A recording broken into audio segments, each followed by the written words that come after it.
HJ news की report. ज़्यादा जानकारी के लिए इस चैनल को सब्सक्राइब कर लीजिए। हाल ही में लोगों का ग्रुप वोटिंग करने के लिए यहाँ पहुँचा था, लेकिन अभी ये लोग कुछ देर ही वोटिंग कर पाए थे कि तभी उन्हें नदी में एक सूटकेस तैरता हुआ नजर आया।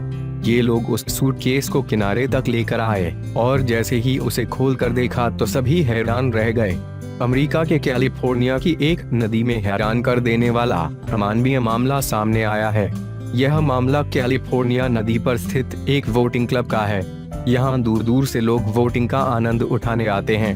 हाल ही में लोगों का ग्रुप वोटिंग करने के लिए यहाँ पहुँचा था, लेकिन अभी ये लोग कुछ देर ही वोटिंग कर पाए थे कि तभी उन्हें नदी में एक सूटकेस तैरता हुआ नजर आया। ये लोग उस सूटकेस को किनारे तक लेकर आए और जैसे ही उसे खोल कर देखा तो सभी हैरान रह गए। वोटिंग कर रहे लोगों को पहले तो लगा कि यह कचरा होगा, लेकिन उनकी नजर बार बार उस सूटकेस पर जा रही थी क्योंकि वो बार बार ऊपर नीचे हो रहा था। इसके बाद उन्होंने उस सूटकेस को पानी से बाहर निकाला। जब सूटकेस को खोला गया तो उसके अंदर 6 महीने का घायल और जिंदा पपी मौजूद था। उनका यह भी कहना था कि उसकी हालत काफी खराब थी और हम उसे तुरंत Stockton animal service for treatment लेकर पहुंच गए। जब डॉक्टर्स ने उसका चेकअप किया तो उसका एक पैर, गर्दन और बॉडी के कुछ हिस्से काफी जख्मी थे।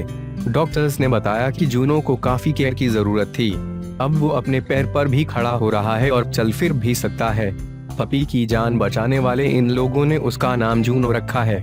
ग्रुप के लोगों का कहना है कि जूनो की यह हालत देखकर उनके कई साथियों की आंखों में आंसू भी आ गए, लेकिन सभी के लिए यह मामला अब भी पहेली बना हुआ है कि आखिर जूनो इस हालत में पानी के अंदर कैसे पहुंचा और उसके साथ ऐसा अमानवीय व्यवहार किसने किया।